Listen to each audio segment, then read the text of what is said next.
बिस्मिल्लाहिर्रहमानिर्रहीम। Chapter number 3 और matrices and determinants हम स्टडी कर रहे हैं। तो पिछले लेक्चर में हमने डिटर्मिनेंट देखा कि 3 क्रॉस 3 का डिटर्मिनेंट, 3 क्रॉस 3 का एक मैट्रिक्स है आपके पास, तो उसका डिटर्मिनेंट किस तरह से फाइंड किया जाता है। ठीक है, तो अब इस लेक्चर में हम देखते हैं कि एडजॉइंट किस तरह से फाइंड किया जाता है 3 क्रॉस 3 मैट्रिक्स का, और उसका इन्वर्स किस तरह से फाइंड किया जाता है। तो चैप्टर नंबर 3 है, तो इसमें हम inverse of matrix and inverse of a matrix 3 cross 3 matrix of a matrix of order 3 cross 3 and इसके साथ साथ इन्वर्स में का फार्मूला हमें पता है। ठीक है, सेम फार्मूला है जो 2 क्रॉस 2 का जो है हम फाइंड करते रहे हैं एडजॉइंट, लेकिन अब यहाँ पर ऑर्डर चेंज है, फार्मूला भी सेम है। ठीक है, लेकिन यहाँ पर डिटर्मिनेंट फाइंड करने का मेथड और होता है। ठीक है, 3 क्रॉस 3 का, और जो है उसका एडजॉइंट फाइंड करने का तरीका और होता है। तो यहाँ पर एडजॉइंट भी हम देखेंगे किस तरह से फाइंड करते हैं। Adjoint of matrix of order 3 cross 3। अच्छा, हम इसको जो है एक एग्जांपल के थ्रू देखते हैं। ठीक है, पहले मैं इन्वर्स का फार्मूला लिख लेता हूँ जो पहले भी हम पढ़ चुके हैं। ए इन्वर्स, अगर एक मैट्रिक्स है आपके पास, ए मैट्रिक्स है, ठीक है, तो उसका इन्वर्स किसके इक्वल होगा? ए इन्वर्स इक्वल होगा 1/a determinant into adjoint of A. ठीक है, मतलब कि हमने पहले 1 डिवाइडेड बाय करना है उसी मैट्रिक्स, जो भी मैट्रिक्स गिवन है। अगर बी मैट्रिक्स है तो यहाँ पर बी का डिटर्मिनेंट हो जाएगा, अगर सी मैट्रिक्स गिवन है तो हमारे पास सी डिटर्मिनेंट हो जाएगा। ठीक है, उसी तरह से उसके साथ फिर मल्टीप्लाई करेंगे उसका एडजॉइंट। अच्छा, अब यहाँ पर हम सपोज कर लेते हैं कि कोई एक मैट्रिक्स हमें गिवन है। लेट्स सपोज ए मैट्रिक्स है। ठीक है, तो वो इक्वल है 1 0 2 0 2 1 1 -1 और 1। ठीक है, ये हमारे पास ए मैट्रिक्स है, 3 क्रॉस 3 उसका ऑर्डर है। तो हम उसका इन्वर्स फाइंड करने जा रहे हैं। ठीक है, तो इन्वर्स का फार्मूला हम ऊपर देख चुके हैं कि वो क्या होता है। तो इसके लिए हमें एक तो डिटर्मिनेंट चाहिए होगा और साथ में एडजॉइंट चाहिए होगा। तो डिटर्मिनेंट के लिए पहले तो हम एक काम करते हैं, को फैक्टर्स निकाल लेते हैं। ठीक है, सबके को फैक्टर्स हर एक एलिमेंट का पिछले लेक्चर में हम पढ़ चुके हैं कि को फैक्टर किस तरह से फाइंड किया जाता है, लेकिन यहाँ पर हम हर एक एलिमेंट का को फैक्टर निकाल लेते हैं। तो A11 को फैक्टर निकालने के लिए किसका को फैक्टर होगा? A11 first row and first column में जो एलिमेंट पड़ा है उसका को फैक्टर, मतलब कि इस एलिमेंट का हम को फैक्टर निकालने जा रहे हैं। ठीक है, तो वो इक्वल होगा -1 की power row number plus column number. ठीक है, 1 है रो नंबर, 1 कॉलम नंबर है। तो उसके साथ फिर मल्टीप्लाई हम करते हैं किसको? इसको हम निकाल देंगे,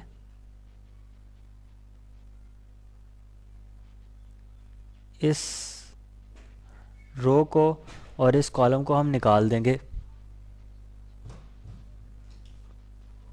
तो बाकी जो हमारे पास एलिमेंट्स बचेंगे उसका हम ले लेंगे डिटर्मिनेंट। 2 1 -1 और 1, ये हमारे पास एलिमेंट्स बचे हैं। ठीक है, उसका हम डिटर्मिनेंट ले रहे हैं और साथ में हम मल्टीप्लाई कर रहे हैं -1 की पावर रो नंबर और कॉलम नंबर। रो नंबर किसका? जिस एलिमेंट का हम को फैक्टर निकाल रहे हैं। ठीक है, जिस तरह से 1 ये है, इसका हम को फैक्टर निकाल रहे हैं। ठीक है, तो ये फर्स्ट रो में है और फर्स्ट कॉलम में है। तो अब इसका रिज़ल्ट क्या आएगा? इक्वल टू -1 की पावर 2 हो जाएगा, तो ये +1 इंटू 2 + 1, इसका रिज़ल्ट आ जाएगा 3। A12 अब फाइंड कर लेते हैं हम। A12 इज़ इक्वल टू, अब ये कौन सा है?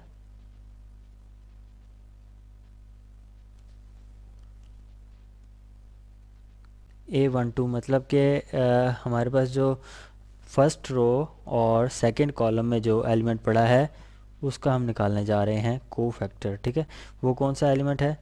वो ये एलिमेंट है। ठीक है, इसका हम को फैक्टर निकालने जा रहे हैं -1 पावर रो नंबर क्या है 1 और कॉलम नंबर क्या है 2, और डिटर्मिनेंट में क्या आ जाएगा, उस पूरी रो को और उसको पूरे कॉलम को हम पहले डिलीट करेंगे, ठीक है, जिसमें ये एलिमेंट पड़ा है। इस कॉलम को डिलीट कर देते हैं, इस रो को डिलीट कर देते हैं, बाकी जो हमारे पास एलिमेंट्स बचे हैं उनको हम डिटर्मिनेंट में लिख लेते हैं 0 1 1 1, ठीक है। अच्छा, अब इसको हम सिंप्लीफाई करें तो हमारे पास क्या रिज़ल्ट आएगा, -1 की पावर 3 जो है ऑड पावर है तो ये नेगेटिव ही रहेगा, ठीक है। और साथ में अंदर इसका डिटरमिनेंट 2 × 2 का डिटरमिनेंट लेना आता है हमें पहले भी, ठीक है, AD - BC, ठीक है। फर्स्ट एलिमेंट और लास्ट एलिमेंट को, मतलब कि फोर्थ एलिमेंट को मल्टीप्लाई करते हैं, ठीक है, उसके बाद माइनस का साइन लगाते हैं और फिर सेकंड और थर्ड एलिमेंट को मल्टीप्लाई करते हैं, ये डिटर्मिनेंट आ जाता है। और इसको सिंप्लीफाई करें तो -1 × -1 इज़ +1, ठीक है। इसी तरह से हम जो है A13 फाइंड करते हैं। A13 क्या है, कोफैक्टर है, किस एलिमेंट का कोफैक्टर है, इसको मैं रब कर देता हूँ। तो A13 मतलब कि फर्स्ट रो नंबर 1 में और कॉलम नंबर 3 में जो एलिमेंट पड़ा है, रो नंबर 1 ये है और कॉलम 3 कौन सा है, ये है, ठीक है। रो 1 और कॉलम 3 में ये एलिमेंट पड़ा है तो इसका कोफैक्टर है, हम फाइंड करने जा रहे हैं, ठीक है। तो ये क्या आएगा, -1 की पावर, रो नंबर क्या है 1, कॉलम नंबर क्या है 3, ठीक है। और साथ डिटर्मिनेंट में क्या आएगा, हम उस एलिमेंट की रो को और कॉलम को डिलीट कर देते हैं, इस कॉलम को और इस रो को डिलीट कर देते हैं, तो बाकी जो एलिमेंट्स बचे हैं उसको हम डिटर्मिनेंट में लिख लेते हैं, मतलब कि 0 2 1 -1, ठीक है। ये 0 2 1 -1 ये डिटर्मिनेंट में लिख लिया। तो इसको सिंप्लीफाई करते हैं तो हमारे पास क्या रिज़ल्ट आएगा, -1 की पावर 4 है, मतलब कि इवन पावर है तो ये +1 हो जाएगा, इनटू इसका डिटर्मिनेंट ले लेते हैं 0 -2, तो ये आएगा -2। अच्छा, इसी तरह से बाकी को फैक्टर्स भी हम फाइंड कर लेते हैं। A21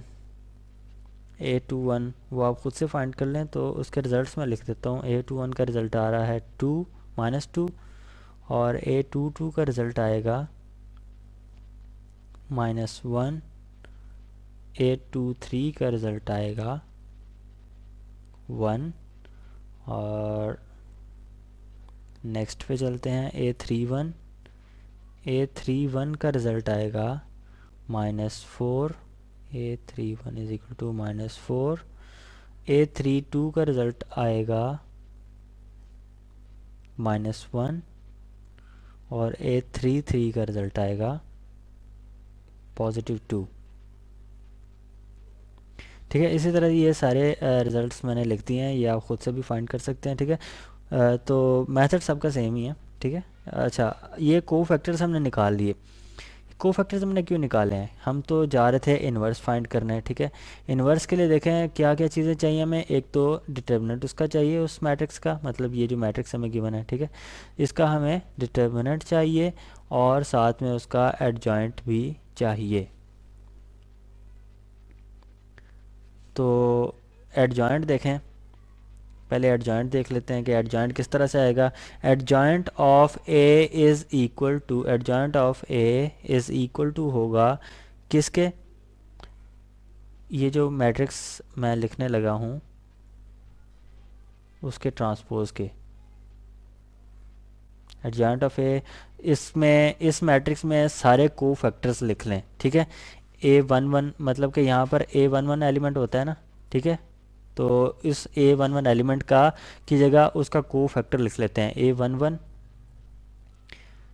पहले मैं उनको जनरल लिख लेता हूँ। A11, A12, A13, A21, A22, A23, A31, A32, A33, ठीक है। अच्छा, ये है हमारे पास मैट्रिक्स। अगर इस मैट्रिक्स में क्या क्या चीज़ें शामिल हैं कि सब एलिमेंट्स के कोफैक्टर्स, ठीक है, उनके एलिमेंट्स की जगह उनके कोफैक्टर्स लिख दिए, और साथ में अगर उसका ट्रांसपोज ले लिया जाए तो वो इक्वल आता है एडजॉइंट ऑफ ए के, उस मैट्रिक्स के एडजॉइंट के इक्वल आ जाता है। ठीक है, तो हम इस केस में हमने को फैक्टर्स फाइंड कर चुके हैं। ठीक है, तो उसको हम उस एलिमेंट्स की जगह लिख लेते हैं, तो हमारे पास एडजॉइंट आ जाएगा। Adjoint of A is equal to A11 की वैल्यू क्या है जो हमने फाइंड किया, 3 है,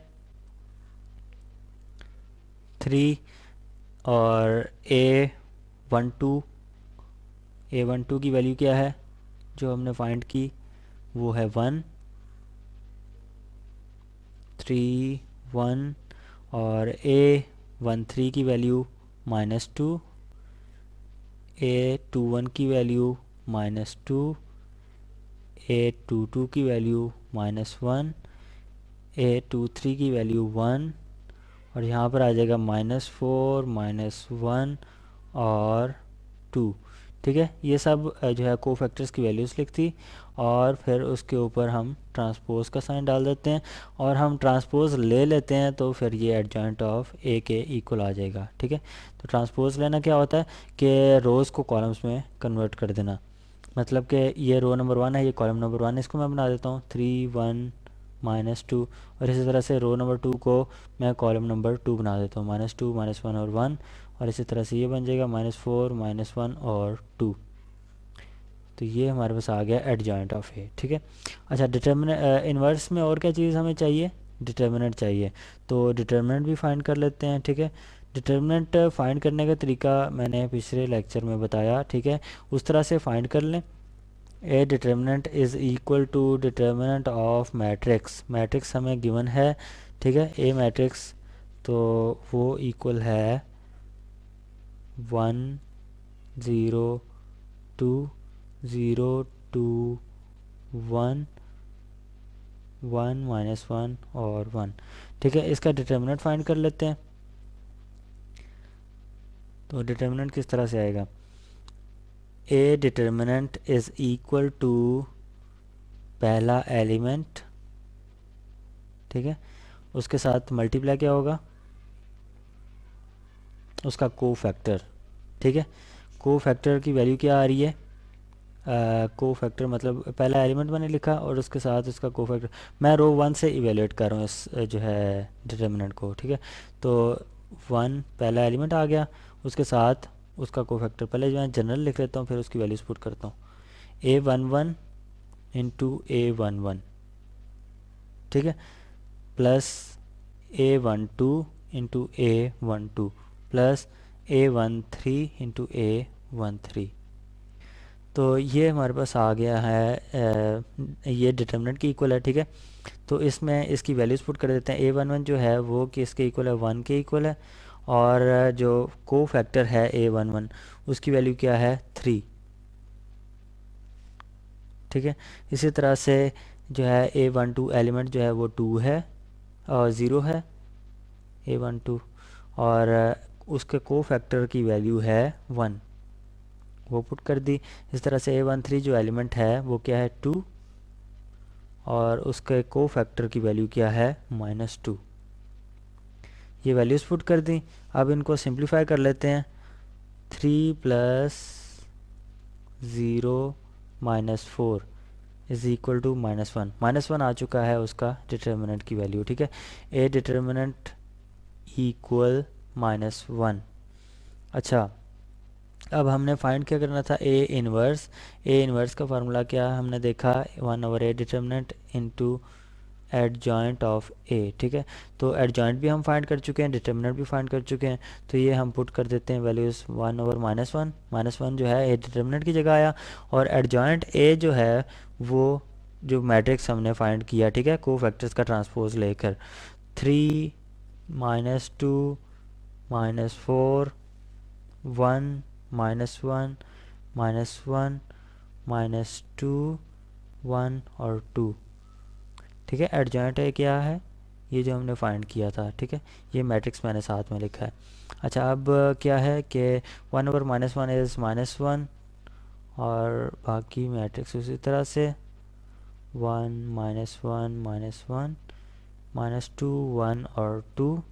अच्छा, अब ये -1 जो है एक कांस्टेंट है, ठीक है। तो ये मल्टीप्लाई हो रहा है इस मैट्रिक्स के साथ, मतलब कि स्केलर मल्टीप्लिकेशन हो रही है। स्केलर मल्टीप्लिकेशन में क्या होता है कि ये उस कांस्टेंट को हम हर एक एलिमेंट के साथ मल्टीप्लाई कर देते हैं अंदर। तो हम मल्टीप्लाई कर देते हैं, तो ये रिज़ल्ट क्या बनेगा, -3 2 4 -1 1 1 2 -1 और -2। ये आ चुका है ए इनवर्स, ठीक है। ए इनवर्स की वैल्यू आ चुकी है। तो यही हमने फाइंड करना था। इसमें हमने इस लेक्चर में हमने क्या देखा कि किस तरह से इनवर्स फाइंड किया जाता है, और किस तरह से एडजॉइंट फाइंड किया जाता है, और किस तरह से डिटरमिनेंट फाइंड किया जाता है 3x3 मैट्रिक्स का, ठीक है। इन्वर्स हमेशा स्क्वायर मैट्रिक्स का होगा। स्क्वायर मैट्रिक्स का किस लिए होता है, क्योंकि जो है डिटर्मिनेंट हम सिर्फ स्क्वायर मैट्रिक्स का फाइंड कर सकते हैं, ठीक है। तो 3x3 का हो सकता है, 4x4 का हो सकता है, 5x5 का हो सकता है।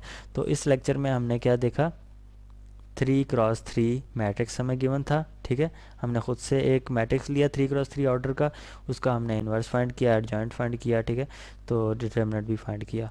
तो यहाँ पर इस लेक्चर को ख़त्म करते हैं। नेक्स्ट लेक्चर में हम मैट्रिक्स की कुछ प्रॉपर्टीज़ को स्टडी करेंगे, डिटर्मिनेंट्स की प्रॉपर्टीज़ को, ठीक है। तो यहाँ पर ये लेक्चर ख़त्म करते हैं।